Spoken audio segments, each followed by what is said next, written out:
বিসমিল্লাহির রহমানির রহিম। আজকে আমরা ক্লাস 6 এর ইংলিশ বিষয়ের তৃতীয় অ্যাসাইনমেন্টটি করতে যাচ্ছি। এটি চতুর্থ সপ্তাহের অ্যাসাইনমেন্টের উত্তরে যাওয়ার আগে বলে দেই, তোমরা যে স্কুল থেকে আমার সাথে যুক্ত হয়েছো সেই স্কুলগুলোর নাম এবং চতুর্থ সপ্তাহের অ্যাসাইনমেন্টগুলো দেওয়ার লাস্ট ডেটগুলো আমাকে জানিয়ে দাও। আমি সেই অনুযায়ী ভিডিওগুলো দেওয়ার চেষ্টা করব। আমার প্রথম প্রশ্ন হচ্ছে অ্যাক্টিভিটি 1, 2, 3 এগুলোর উপর হোমওয়ার্ক করতে হবে। তো এই হোমওয়ার্কগুলো এসেছে আমাদের যে ইংলিশ সেকেন্ড পেপার একটা বই আছে, text book English grammar and composition for class 6, তার ইউনিট 8-এর অ্যাক্টিভিটি 1 to 3। আমার অ্যাক্টিভিটি 1-এর প্রথম প্রশ্নটি হচ্ছে select the correctly পাংচুয়েটেড sentence from the multiple choice below. অর্থাৎ একটা কারেক্ট সেন্টেন্স আমাকে নিচ থেকে চুজ করতে হবে। তো আমার 1 নম্বর প্রশ্নটি হচ্ছে, এখানে 4টা প্রশ্ন দেওয়া আছে। Spain is a beautiful country, the beaches are warm, sandy and spotlessly clean. এখানে আমার কিছু পাংচুয়ালিটির কিছু ভুল আছে, একটা বাক্য সঠিক আছে 4টা বাক্যের মধ্যে। তো আমি যেটা দেখলাম সেটা হচ্ছে আমার উত্তরটা হচ্ছে স্পেন ইজ বিউটিফুল কান্ট্রি, তারপরে সেমিকলন হবে the beaches are warm, sandy and spotlessly clean. অর্থাৎ তোমাদেরকে এইখানে বসে এ নাম্বারটায় টিক দিলেই হবে। তেমনিভাবে বি নাম্বার একটা কোশ্চেন, 2 নাম্বার একটা কোশ্চেন দেওয়া আছে, the children's book are all left in the following places: Mrs Smith's room, Mister Polwell's office and the caretaker's cupboard. অর্থাৎ তোমাদের এখানে অ্যান্সারটা লিখতে হবে, জাস্ট একটু ওয়েট, এটা হচ্ছে তোমার বি নাম্বার কোশ্চেন, এটা বি নাম্বারটাতে তোমার হচ্ছে কারেক্ট অ্যান্সার। তো তোমরা যদি শুধু এরকমভাবে উত্তর লিখে দাও কোনো অসুবিধা নেই, তাতেও তোমরা নাম্বার পাবা। তারপর 3 নাম্বারে আছে she always enjoyed sweets, chocolates and toffee. এখানে কিছু পাংচুয়ালিটি ভুল আছে, সেই পাংচুয়েশন ভুলগুলো ঠিক করে আমরা এটা লিখেছি, the she always enjoyed sweets, chocolate and toffee, and this is our answer number C. এটাকে তোমরা টিক দিতে পারো অথবা চাইলে এভাবে অ্যান্সার হিসেবে লিখে দিতে পারো। তেমনি 4 নম্বরে আমাদের প্রশ্নটি ছিল I can not see Tim's car, semicolon there must have been an accident. এটা হবে উত্তর।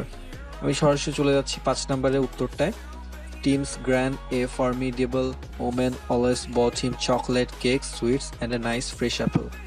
আর 6 নম্বর উত্তরটা হচ্ছে we decided to visit Spain, Greece, Portugal and Italy's mountain. এইভাবে হবে।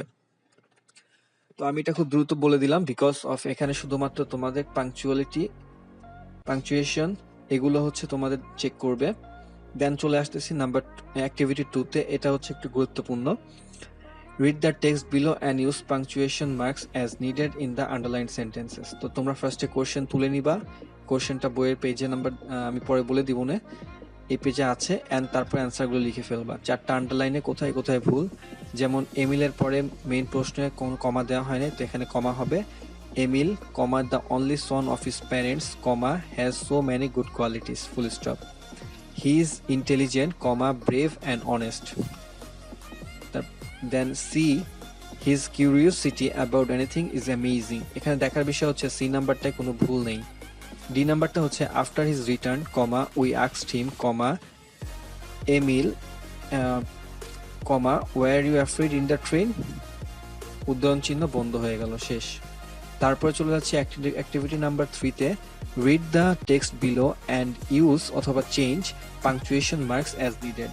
তো এখানে কোশ্চেনটা তোমরা তুলে নিবা। কোশ্চেন তোলার পর আমার উত্তরটা হচ্ছে এরকম, ইন ঢাকার পরে কমা হবে, যেটা ওখানে দেয়া নাই। Emil has got some new friends, hyphen Adnan, comma a student of Saint Gregory school. আমরা জানি কোনো একটা শব্দের যদি ছোট করে লেখা হয় তাহলে সেটার পরে একটা ডট দিতে হয়, এই জন্য সেন্টের ছোট শব্দ হচ্ছে এসটি, তারপর একটা ডট দিয়েছি আমরা। গ্রেগরি স্কুল, সুশানের পরে একটা কমা, সুশানকে a student of Mirpur government boys school, যেহেতু গভর্নমেন্টের এটাকে ছোট করে GOVT লিখেছি, তারপর জন্য আমাদের একটা ডট দিতে হবে। And Lavilu a student of Kishola school, they have good contact with Emil. ইয়েস্টারডের পর একটা কমা হবে, I went to Emil but I could not see him, full stop. He wrote on a piece of paper, কি লিখেছিল,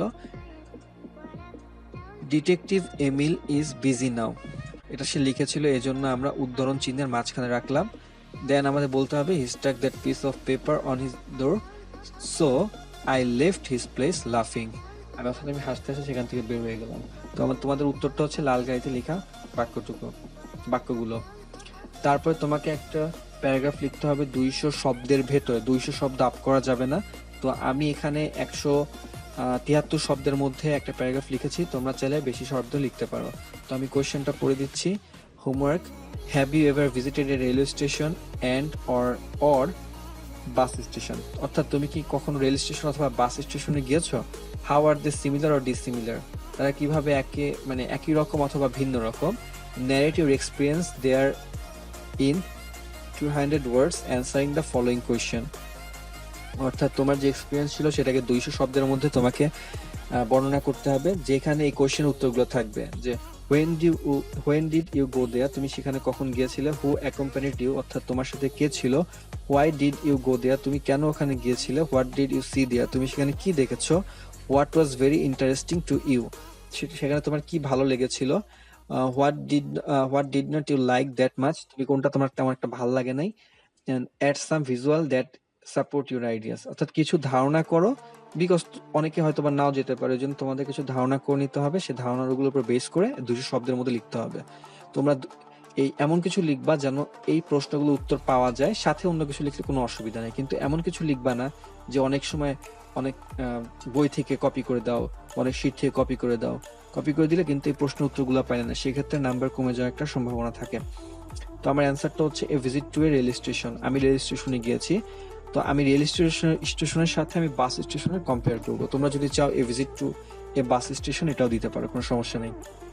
now I am starting. Yes, I have visited to a railway station. It was last winter when I got a chance to visit my uncle's home in Sylhet. I also visited a bus station too.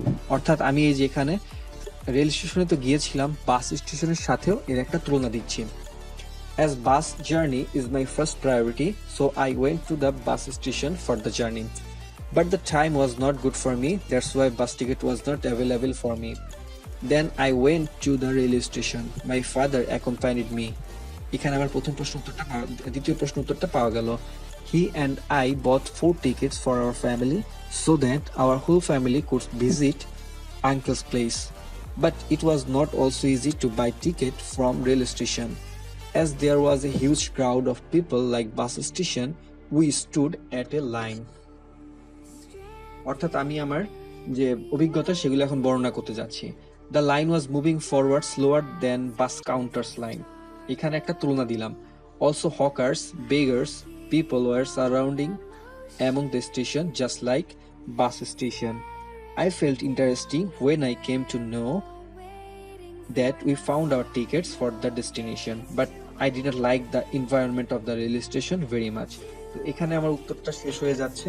তোমরা যদি চাও এর সাথে কিছু যোগ করতে পারো অথবা এর সাথে কিছু মিলিয়ে অন্য কিছু লিখতে পারো। তবে তোমাদের দেখার বিষয় হচ্ছে এইটা যে দুটো স্টেশন অর্থাৎ রেলওয়ে স্টেশন এবং বাস স্টেশন দুটোর কথাই যেন এখানে তুলনামূলক একটা আইডিয়া পাওয়া যায় তোমারটা পড়ে।